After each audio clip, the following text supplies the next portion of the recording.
മുഖ്യമന്ത്രി പിണറായി വിജയനും CPM സംസ്ഥാന സെക്രട്ടറി MV ഗോവിന്ദനും ഉന്നത വിദ്യാഭ്യാസ വകുപ്പ് മന്ത്രി R ബിന്ദുവിനും വീണ്ടും ചോദ്യങ്ങൾ. കേരള ഗവർണർ ആരിഫ് മുഹമ്മദ് ഖാനും ഹൈക്കോടതിയിൽ കൃത്യമായി ചോദ്യങ്ങൾ വീണ്ടും ചോദിക്കുമെന്ന് വ്യക്തം. ഇപ്പോൾ ഒന്നല്ല 3 നിർണായകമായ ചോദ്യങ്ങളാണ് സർക്കാരിന് നേരെ, ഉന്നത വിദ്യാഭ്യാസ വകുപ്പിന് നേരെ ഉയർന്നു വന്നിരിക്കുന്നത്. SFIയെ വിമർശിച്ചതിന് സർക്കാർ പ്രിൻസിപ്പലിനെതിരെ അച്ചടക്ക നടപടിയെടുക്കുന്നത് എന്തിനെന്ന് ഹൈക്കോടതി ഡിവിഷൻ ബെഞ്ച് ചോദിച്ചിരിക്കുകയാണ്. പ്രിൻസിപ്പൽ MSFനെ വിമർശിച്ചപ്പോൾ സർക്കാർ നടപടി എടുക്കാത്തതെന്തെന്നും കോടതി ചോദിച്ചിരിക്കുന്നു.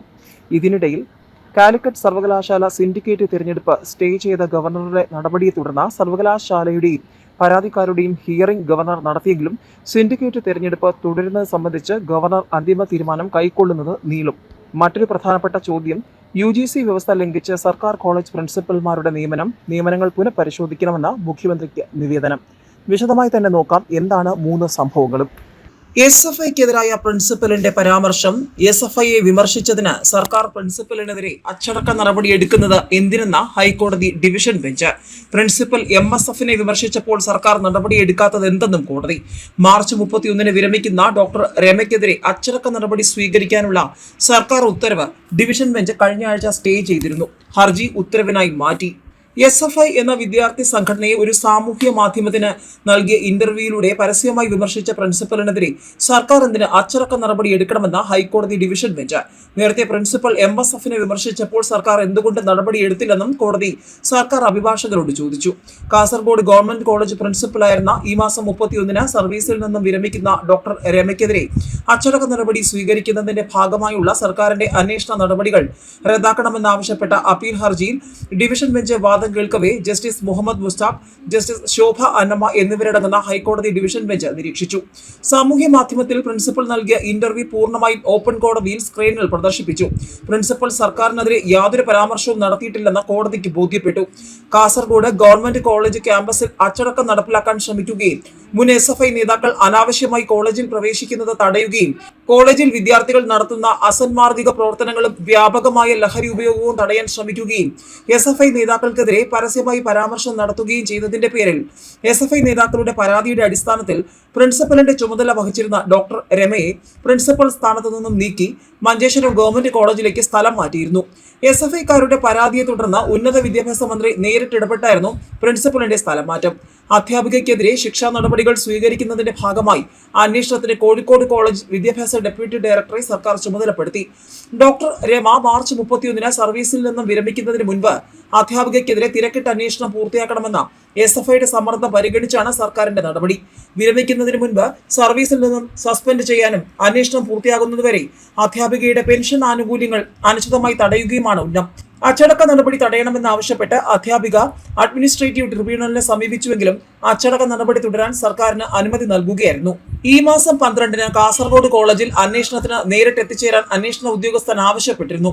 SFI ആധിപത്യമുള്ള കോളേജിൽ അന്വേഷണത്തിന് ഹാജരാകുന്നതിലെ സുരക്ഷാ ഭീഷണി അധ്യാപിക ചൂണ്ടിക്കാട്ടിയത് കണക്കിലെടുക്കാതെയാണ് ഡോക്ടർ രമയെ കോളേജിലെത്താൻ അന്വേഷണ ഉദ്യോഗസ്ഥൻ ആവശ്യപ്പെട്ടത്. കോടതി സ്റ്റേ നൽകിയതുകൊണ്ട് അന്വേഷണം നിർത്തിവെക്കേണ്ടി വന്നു. ഹർജിക്കാരിക്ക് വേണ്ടി സീനിയർ അഭിഭാഷകൻ അഡ്വക്കേറ്റ് ജോർജ് പൂന്തോട്ടം ഹാജരായി. അവിടെ കൊണ്ടും തീർന്നില്ല. കാലിക്കറ്റ് സർവകലാശാല സിൻഡിക്കേറ്റ് തിരഞ്ഞെടുപ്പ് സ്റ്റേ ചെയ്ത ഗവർണറുടെ നടപടിയെ തുടർന്ന് സർവകലാശാലയുടെയും പരാതിക്കാരുടെയും ഹിയറിംഗ് ഗവർണർ നടത്തിയെങ്കിലും സിൻഡിക്കേറ്റ് തിരഞ്ഞെടുപ്പ് തുടരുന്നത് സംബന്ധിച്ച് ഗവർണർ അന്തിമ തീരുമാനം കൈക്കൊള്ളുന്നത് നീളും. സെനറ്റിലേക്ക് ഗവർണർ നാമനിർദ്ദേശം ചെയ്ത അധ്യാപകർക്ക് സിൻഡിക്കേറ്റിലെ അധ്യാപക മണ്ഡലത്തിൽ തിരഞ്ഞെടുപ്പിൽ മത്സരിക്കാൻ അവകാശമുണ്ടെന്നാണ് പരാതിക്കാരുടെ വാദം.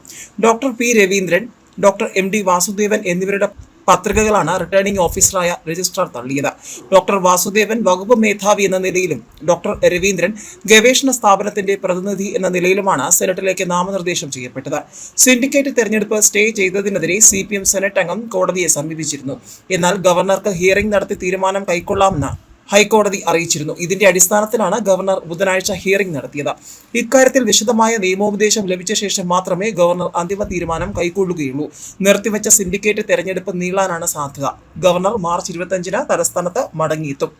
അവിടം കൊണ്ടും തീർന്നില്ല കാര്യങ്ങൾ. UGC വ്യവസ്ഥ ലംഘിച്ച് സർക്കാർ കോളേജ് പ്രിൻസിപ്പൽമാരുടെ നിയമനങ്ങൾ പുനഃപരിശോധിക്കണമെന്ന് മുഖ്യമന്ത്രിക്ക് നിവേദനം. കോടതി ഉത്തരവ് പ്രകാരം തരം താഴ്ത്തിയ സർക്കാർ കോളേജ് പ്രിൻസിപ്പൽമാരെ UGC റെഗുലേഷന് വിരുദ്ധമായി വീണ്ടും പ്രിൻസിപ്പൽമാരായി നിയമിക്കാനുള്ള ഉന്നത വിദ്യാഭ്യാസ വകുപ്പിന്റെ തീരുമാനം വിവാദമാകുന്നു. നിശ്ചിത യോഗ്യതകളിൽ ഇളവ് നൽകി പ്രിൻസിപ്പൽമാരായി നിയമിച്ചതുകൊണ്ട് യോഗ്യതയില്ലാത്ത മറ്റ് അധ്യാപകരും പ്രിൻസിപ്പൽ പ്രൊമോഷനു വേണ്ടി രംഗത്തിറങ്ങും. UGCയുടെ 2010 റെഗുലേഷന് വിരുദ്ധമായി 2017-2018 കാലയളവിൽ CPM അധ്യാപക സംഘടനാ നേതാക്കൾ ഉൾപ്പെടെ 12 പേരെ പ്രിൻസിപ്പൽമാരായി നിയമിച്ചത് അഡ്മിനിസ്ട്രേറ്റീവ് ട്രിബ്യൂണൽ റദ്ദാക്കിയിരുന്നു. ഇടത് സർക്കാർ കോളേജ് അധ്യാപക സംഘടന ജനറൽ സെക്രട്ടറിയായിരുന്ന KK ദാമോദരൻ ഉൾപ്പെടെയുള്ളവർ അയോഗ്യരാണെന്നും തന്റെ പ്രിൻസിപ്പൽ പ്രൊമോഷൻ തടഞ്ഞതും ചോദ്യം ചെയ്ത് യൂണിവേഴ്സിറ്റി കോളേജിലെ അധ്യാപകനായിരുന്ന ഡോക്ടർ ബാബു ഹർജി ഫയൽ ചെയ്തപ്പോഴാണ് അയോഗ്യരായ 12 പേരും ട്രിബ്യൂണൽ ഉത്തരവ് പ്രകാരം പുറത്തായത്. UGC 2010 റെഗുലേഷൻ പ്രകാരം സെലക്ഷൻ കമ്മിറ്റി രൂപീകരിച്ച് അധ്യാപകരുടെ യോഗ്യതകൾ പുനഃപരിശോധിച്ച് ഹർജിക്കാരൻ ഉൾപ്പെടെയുള്ളവരുടെ പ്രിൻസിപ്പൽ നിയമനത്തിൽ തീരുമാനമെടുക്കാനും ട്രിബ്യൂണൽ ഉത്തരവിട്ടിരുന്നു. ട്രിബ്യൂണലിൽ പരാതി നൽകിയിരുന്ന ഡോക്ടർ ബാബുവിന് 2017 മുതൽ മുൻകാല പ്രാബല്യത്തിൽ സാങ്കല്പിക തസ്തികയിൽ പ്രിൻസിപ്പലായി പ്രൊമോഷൻ നൽകാനും ബാക്കിയുള്ളവരിൽ 7 പേർക്ക് UGC വ്യവസ്ഥയിൽ ഇളവ് നൽകി പ്രൊമോഷൻ നൽകാനുമാണ് സർക്കാർ ഉത്തരവ്. ഉന്നത വിദ്യാഭ്യാസ സെക്രട്ടറി അധ്യക്ഷയായ വിദഗ്ധ സമിതിയാണ് യോഗ്യതകൾ പരിശോധിക്കാൻ സർക്കാർ നിയോഗിച്ചിരുന്നത്. UGC വ്യവസ്ഥ പ്രകാരം പ്രിൻസിപ്പൽ നിയമനത്തിന് യൂണിവേഴ്സിറ്റിയുടെ അംഗീകൃത റിസർച്ച് ഗൈഡ് ആയിരിക്കണമെന്നാണ് വ്യവസ്ഥ.